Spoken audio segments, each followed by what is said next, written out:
जय श्री कृष्ण।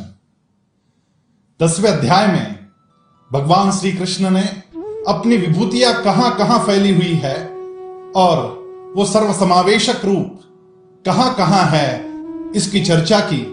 और अर्जुन की उत्सुकता इतनी बढ़ गई कि अर्जुन ने कह दिया कि भगवान, मैं तो उस रूप को प्रत्यक्ष अपनी आंखों से देखना चाहता हूं। और भगवान ने वो दिव्य दृष्टि भी प्रदान की और भगवान ने कहा कि देखो देखो, मेरे उस विराट रूप को देखो। ये कहने की और ये दिखाने की आवश्यकता क्या थी? इसकी आवश्यकता एक ही थी कि अर्जुन भी अपने अंदर छिपी हुई असीम क्षमताओं को पहचान सके। और जब व्यक्ति को अपनी असीम क्षमताओं का परिचय हो जाता है तो निश्चित ही रूप से उसका काम शतगुना सहस्र गुना बढ़ जाता है। उसको अपने अंदर छिपी सारी शक्तियां दिखने लगती है। फिर वो शब्द शक्ति हो, वो आत्मशक्ति हो, वो संगठन शक्ति हो, वो बौद्धिक शक्ति हो, वो शारीरिक शक्ति हो या अन्य किसी भी प्रकार की शक्ति। भगवान कहते हैं, पश्य मे पार्थ रूपाणि शतशोथ सहस्रशः नाना विधान दिव्यानि नाना वर्णाकृतीनि च। भगवान कह रहे कि देखो देखो, मेरा सहस्र रूप देखो, मेरे अनेकानेक रूप देखो। और भगवान ने जब अपना विराट रूप दिखाना आरंभ किया तब अर्जुन देखता ही रह गया। जब व्यक्ति स्वयं के अंदर छिपे इन असीम क्षमताओं को, अपने ही विराट स्वरूप को जब पहचानता है तब उसे हर चीज अलग नजरिए से देखने की आदत सी लग जाती है। हमारा ही अपना एक कारखाना है।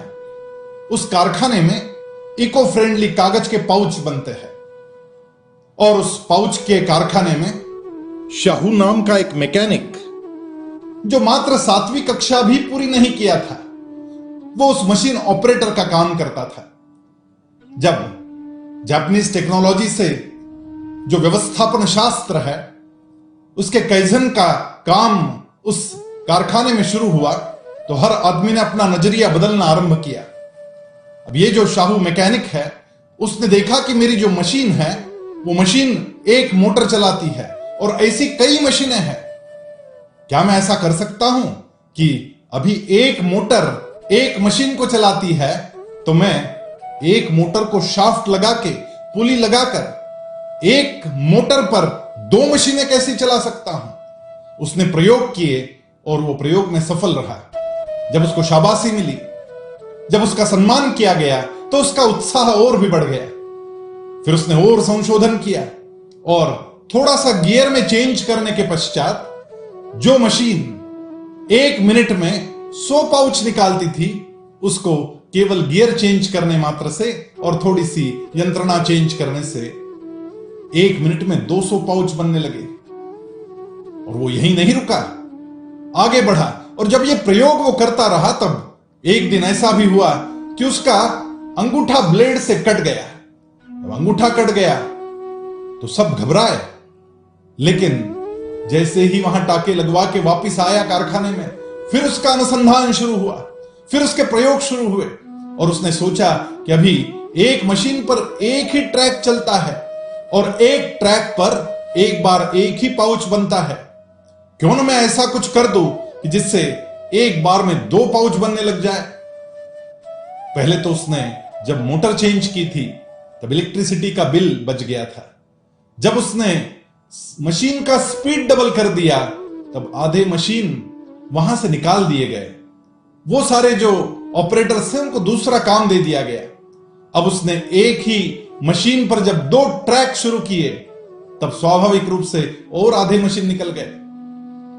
सब तरीके से बचत की गई, इलेक्ट्रिसिटी की बचत हुई, समय की बचत हुई और आदमियों की भी बचत हुई, श्रम बच गए।